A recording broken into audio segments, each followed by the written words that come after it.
कुणाल कामरा विवाद मामले पर यूपी के सीएम योगी आदित्यनाथ का बड़ा बयान। न्यूज एजेंसी एनआई को दिए इंटरव्यू में बोले, कुछ लोगों ने देश का चीरहरण किया, अभिव्यक्ति की आजादी का मतलब कुछ भी बोलना नहीं।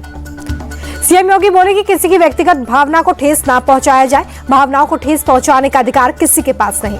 कॉमेडियन कुणाल कामरा को मुंबई पुलिस ने भेजा समन, जांच में शामिल होने के लिए कहा। कामरा ने डिप्टी सीएम एकनाथ शिंदे पर दिया था विवादित बयान। कुणाल कामरा को शिवसेना शिंदे गुट का अल्टीमेटम, 48 घंटे में माफी नहीं मांगी तो परिणाम भुगतने को तैयार रहे। सीएम देवेंद्र फडणवीस ने भी कुणाल कामरा को दी चेतावनी, अपनी हरकत के लिए माफी मांगी या सख्त कानूनी कार्रवाई के लिए तैयार रहे। कुणाल कामरा ने माफी मांगने से किया इनकार। सोशल मीडिया पर स्टेटमेंट जारी कर कहा कि मैंने वही कहा जो अजीत पवार ने एकनाथ शिंदे के बारे में कहा था। कुणाल कामरा के माफी मांगने से इनकार पर बोले मंत्री गुलाब रघुनाथ पाटिल, बोले माफी नहीं मांगेंगे तो हम अपने अंदाज में उनसे बात करेंगे, शिवसेना उन्हें नहीं छोड़ेगी। कुणाल कामरा पर डिप्टी सीएम एकनाथ शिंदे का पहला रिएक्शन, बोले व्यंग समझते हैं लेकिन एक सीमा होनी चाहिए, ये किसी के खिलाफ बोलने की सुपारी लेने जैसा है। कामरा के स्टूडियो में हुई तोड़फोड़ पर शिंदे बोले कि शिव सैनिकों ने जो तोड़फोड़ की वो सही नहीं है, लेकिन कॉमेडी में एक स्तर बनाए रखना चाहिए। कुणाल कामरा विवाद पर बीजेपी विधायक सुधीर का बयान, कानून के हाथ लंबे होते हैं, जो गलतियां करेगा वो जेल जाएगा। शरद पवार मामले में भी एक लड़की को 30 दिन की हुई थी जेल। कुणाल कामरा मामले में कंगना रनौत बोली कि किसी का भी अपमान करना ठीक नहीं है, कॉमेडी के नाम पर गाली देना, मजाक उड़ाना ठीक नहीं है। समाज किस दिशा में जा रहा है ये सोचने की जरूरत है। कुणाल कामरा को लेकर एनसीपी शरद गुट के विधायक रोहित पवार बोले कि अभिव्यक्ति की स्वतंत्रता सभी को है। कामरा अपने अंदाज में बोल रहे थे। मेरठ में सौरभ मर्डर केस में बड़ा खुलासा, मुस्कान साहिल ने 8 दिन तक किया था मर्डर का रिहर्सल। मुस्कान अपने हाथ से नहीं चुरा पा रही थी चाकू, हत्या के लिए मुस्कान ने उस्तरा भी खरीदा था। उस्तरे से काटी गई थी सौरभ की गर्दन, ड्रम में मिट्टी भरकर पौधा लगाने का प्लान बनाया था। हत्या में इस्तेमाल उस्तरा पुलिस ने बरामद कर लिया है। फॉरेंसिक टीम को जांच के लिए भेजा गया उस्तरा। फॉरेंसिक टीम को उस्तरे पर सौरभ के खून के निशान मिले हैं। बेटी और मुस्कान को अपने साथ लंदन ले जाना चाहता था सौरभ। बेटी के पासपोर्ट के लिए किया था ऑनलाइन आवेदन। मुस्कान ने सौरभ के साथ लंदन जाने से मना किया था। आरोपी साहिल के मोबाइल फोन से बड़ा खुलासा, साहिल के मोबाइल से मुस्कान की स्नैपचैट मिली है। स्नैपचैट की 3 फर्जी आईडीज मिली। साहिल ने उसकी मां बनकर उससे बात करती थी मुस्कान। स्नैपचैट की बातों को मुस्कान ने डिलीट कर दिया था। साहिल ने मुस्कान की चैट का स्क्रीनशॉट भी ले लिया था। दिल्ली विधानसभा में वित्त वर्ष 2025-26 का बजट हुआ पेश। सीएम रेखा गुप्ता ने विकसित दिल्ली का बजट पेश किया। विधानसभा में मोदी मोदी के नारे लगे। सीएम रेखा गुप्ता ने 1 लाख करोड़ रुपए का बजट पेश किया। बोली कि सबका साथ सबका विकास वाला बजट। सीएम रेखा गुप्ता बोली कि ये कोई साधारण बजट नहीं है, दिल्ली को विकसित दिल्ली बनाने वाला बजट है। पिछली सरकार ने दिल्ली की अर्थव्यवस्था को खोखला कर दिया था। सीएम रेखा गुप्ता ने कहा कि पिछली सरकार में दिल्ली का बुनियादी ढांचा ध्वस्त हो गया था। आप सरकार में नागरिक सुविधाएं पूरी तरह से ध्वस्त हो गई थी। अब आपदा सरकार के दिन खत्म हो गए हैं। दिल्ली बजट में महिला सम्मान योजना के लिए 5100 करोड़ रुपए का प्रावधान। दिल्ली वालों को अब मिलेगा 10 लाख रुपए का स्वास्थ्य बीमा। सीएम रेखा गुप्ता ने कहा कि दिल्ली में आयुष्मान भारत योजना लागू होगी। पिछली सरकार से राजनीति के चलते योजना लागू नहीं हो पाई थी। दिल्ली बजट में गर्भवती महिलाओं के लिए 210 करोड़ रुपए आवंटित किए गए हैं। सड़कों के लिए बजट में 3000 से ज्यादा करोड़ रुपए का प्रावधान है। झुग्गी झोपड़ियों के विकास के लिए भी 696 करोड़ रुपए आवंटित किए गए। सीएम रेखा बोले कि गरीब को गरीब बनाए रखना हमारी नीति नहीं है। सीएम रेखा ने कहा कि दिल्ली को ग्लोबल इंफ्रास्ट्रक्चर का हब बनाएंगे। बजट में कनेक्टिविटी सुधार के लिए 1000 करोड़ रुपए का प्रावधान है। दिल्ली में 50,000 अतिरिक्त कैमरे भी लगाए जाएंगे। बजट में अटल कैंटीन के लिए 100 करोड़ रुपए आवंटित। 100 जगहों पर खोली जाएगी अटल कैंटीन। विधायक निधि के लिए 350 करोड़ रुपए का प्रावधान। सीएम रेखा ने नई उद्योग पॉलिसी लाने का भी ऐलान किया। बजट में व्यापारियों के लिए ट्रेडर वेलफेयर बोर्ड बनाने का ऐलान। दिल्ली में पहली बार ग्लोबल इन्वेस्टर समिट भी होगी। सीएम रेखा गुप्ता की घोषणा। दिल्ली में पानी की चोरी रोकने पर जोर। सीएम रेखा गुप्ता बोले कि वाटर टैंकर में जीपीएस सिस्टम लगाया जाएगा। वाटर टैंकर की मॉनिटरिंग होगी। बजट में स्वच्छ जल के लिए 9000 करोड़ का प्रावधान। वाटर टैंकर में जीपीएस सिस्टम लगाने के लिए 150 करोड़ रुपए आवंटित। यमुना नदी की सफाई के लिए 500 करोड़ का प्रावधान। सीएम रेखा गुप्ता ने कहा कि यमुना को साफ करना हमारी पहली प्राथमिकता। अस्पतालों की बदहाली दूर करने के लिए बजट में 1000 करोड़ का प्रावधान। सीएम रेखा गुप्ता बोली कि हर नागरिक को गुणवत्ता स्वास्थ्य सेवाएं देना हमारा लक्ष्य है। बजट में सीएम श्री स्कूलों के लिए 100 करोड़ रुपए का प्रावधान। 100 सरकारी स्कूलों में भाषा लैब खोली जाएंगी। भाषा लैब के लिए 21 करोड़ रुपए आवंटित किए गए हैं। पटना में राबड़ी देवी के आवास के बाहर नीतीश के खिलाफ लगे पोस्टर। एनआरसी और वक्फ संशोधन बिल पर घेरा, नीतीश को बताया धोखेबाज। आरजेडी के पोस्टर में नीतीश कुमार को धोखेबाज बताने पर जेडीयू का वार। नीरज कुमार बोले कि लालू परिवार ने नौकरी के नाम पर लिखवाई संपत्ति, इनको एनआरसी और वक्फ संशोधन से कोई लेना देना नहीं।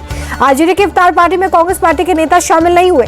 जेडीयू ने कसा तंज। प्रवक्ता नीरज कुमार बोले कि आरजेडी से साथियों ने कन्नी काटी, इनके कर्मों का भागीदार कोई नहीं बनना चाहता। जेडीयू के तंज पर आरजेडी का जवाब। प्रवक्ता मृत्युंजय तिवारी बोले कि राहुल के साथ दिल्ली में बैठक होने के चलते कांग्रेस के नेता इफ्तार पार्टी में शामिल नहीं हो सके। विरोधी दल अपने गठबंधन की चिंता करे। दिल्ली में बीजेपी अध्यक्ष जेपी नड्डा के आवास पर हुई बैठक।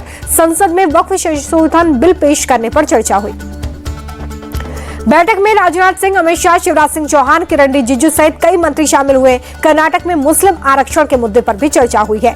वक्फ संशोधन पर बनी जेपीसी अध्यक्ष जगदम्बिका पाल का बयान। बोले वक्फ में संशोधन से किसी की धार्मिक स्वतंत्रता नहीं छीनी जा रही है, ये भलाई के लिए किया जा रहा है। जगदम्बिका पाल बोले कि वक्फ बोर्ड एक वैधानिक निकाय है, धार्मिक निकाय नहीं है। ओवैसी मुसलमानों को गुमराह कर रहे हैं। गोरखपुर में सीएम योगी ने रैली को किया संबोधित। बोले पहले यूपी में बेटियां असुरक्षित थी, युवाओं के सामने पहचान का संकट था। सीएम योगी ने कहा कि आज यूपी में युवाओं को रोजगार मिल रहा है, महिलाएं सुरक्षित हैं। यूपी आज अग्रणी राज्य बनकर उभरा है। यूपी में योगी सरकार के 8 साल पूरे होने पर बोले डेप्यूटी सीएम ब्रजेश पाठक। अखिलेश यादव को नहीं है जानकारी, फील्ड में निकलकर देखें। कानून व्यवस्था और इंफ्रास्ट्रक्चर में नंबर 1 पर है यूपी। राहुल गांधी के बयान पर अरुण साव का पलटवार। कहा जनता जानती है किसने कराया देश का विभाजन। राहुल गांधी के झूठ और भ्रम में नहीं आने वाली जनता। संभल में नेजा मेले को लेकर हाई अलर्ट। संवेदनशील इलाकों में एसपी का flag march. 7 company RAF, 5 company PAC तैनात की गई है। साल प्रशासन ने मेले की परमिशन नहीं दी है। एसपी सांसद बर्ग की मुश्किलें बढ़ गई हैं। संभल में पीडब्ल्यूडी ने सांसद के मकान की पैमाइश की है। सांसद के घर के अंदर और बाहर की नपाई की गई है। सांसद पर अवैध निर्माण करने का आरोप है। बर्ग को 3 बार नोटिस भी दे चुका है प्रशासन। उत्तराखंड में अवैध मदरसों पर सख्त कार्रवाई। 136 मदरसे सील कर दिए गए।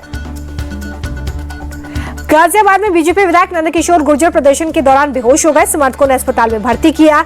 सपा सांसद रामजी लाल सुमन के खिलाफ कर रहे थे प्रदर्शन। सांसद ने राणा सांगा पर की थी टिप्पणी। मध्य प्रदेश के मुख्यमंत्री मोहन यादव का जन्मदिन आज। प्रधानमंत्री ने मोहन यादव को ट्वीट कर दी है बधाई। छत्तीसगढ़ के डेप्यूटी सीएम अरुण साव का बयान। का 31 मार्च 2026 तक बस्तर से नक्सलवाद को खत्म करेंगे। नक्सली मारे जा रहे हैं और सरेंडर भी कर रहे हैं। जम्मू कश्मीर के हीरानगर में दूसरे दिन भी सेना के जवानों का सर्च ऑपरेशन। आतंकियों की तलाश में चलाया अभियान।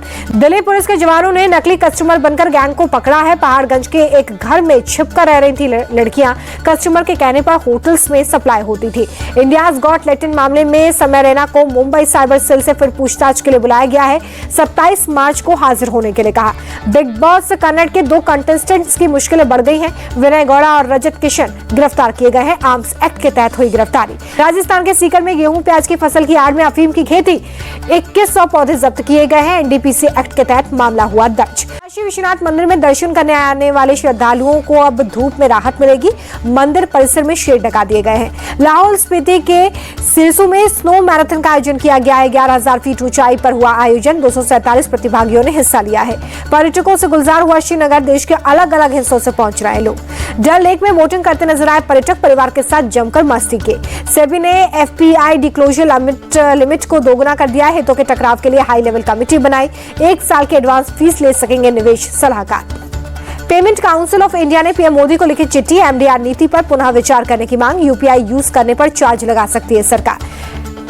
1987 बैच के आईएएस अधिकारी अजय सेठ वित्त मंत्रालय के नए फाइनेंस सेक्रेटरी बनाए गए हैं। केंद्रीय मंत्री मंडल से मिली मंजूरी तुहिन कांत पांडे की जगह लेंगे। E commerce platform Meesho 8,300 crore रुपए का आईपीओ लाएगा। जल्द फाइल कर सकती है ड्राफ्ट डॉक्यूमेंट।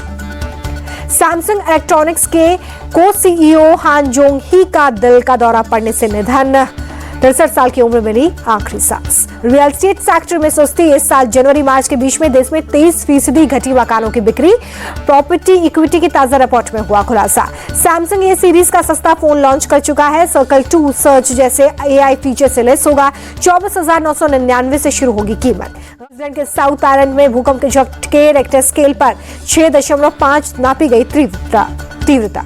आईपीएल 2025 के 5वें मुकाबले में आज गुजरात टाइटंस की पंजाब किंग्स से भिड़ंत होगी।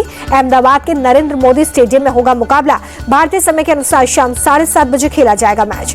गुजरात और पंजाब के बीच हमेशा से रोमांचक मुकाबला होता रहा है। अब तक दोनों टीमों के बीच में 5 मैच हुए हैं। 3 गुजरात ने और 2 पंजाब ने जीते हैं। पंजाब किंग्स के खिलाफ होने वाले मुकाबले से पहले गुजरात के कप्तान शुभमन गिल का बड़ा बयान, कहा कि बटलर किसी भी स्थान पर बल्लेबाजी कर सकते हैं। केन विलियमसन ने गुजरात टाइटंस के कप्तान शुभमन गिल की तारीफ की, कहा कि गिल के भीतर अच्छे कप्तान के सभी गुण हैं। आईपीएल के चौथे मुकाबले में दिल्ली कैपिटल्स की लखनऊ सुपर जायंट्स पर रोमांचक जीत। आखिरी ओवर तक चले मैच में 1 विकेट से दी शिकस्त। 7वें नंबर पर बल्लेबाजी करने उतरे आशुतोष शर्मा रहे दिल्ली की जीत के हीरो। 31 बॉल में नाबाद 66 रन बनाए। आशुतोष शर्मा, विप्रराज निगम और स्टिप्स ने शानदार पारी खेलकर पलटा मैच का रुख। 65 के स्कोर पर 5 विकेट गंवाकर मुश्किल में थी दिल्ली की टीम। दिल्ली के खिलाफ लखनऊ सुपर जायंट्स के मिचेल मार्श ने आईपीएल करियर का तीसरा अर्धशतक जड़ा। 21 गेंदों पर 50 बनाए। निकोलस पूरन ने दिल्ली के खिलाफ के लिए आतिशी पारी। 24 गेंदों पर लगाई 50। आईपीएल करियर का 10वां अर्धशतक जड़ा। एलएसजी के कप्तान ऋषभ पंत का दिल्ली कैपिटल्स के खिलाफ फ्लॉप शो। 6 गेंदों पर बिना रन बनाए पवेलियन लौटे। कुलदीप यादव ने आउट किया।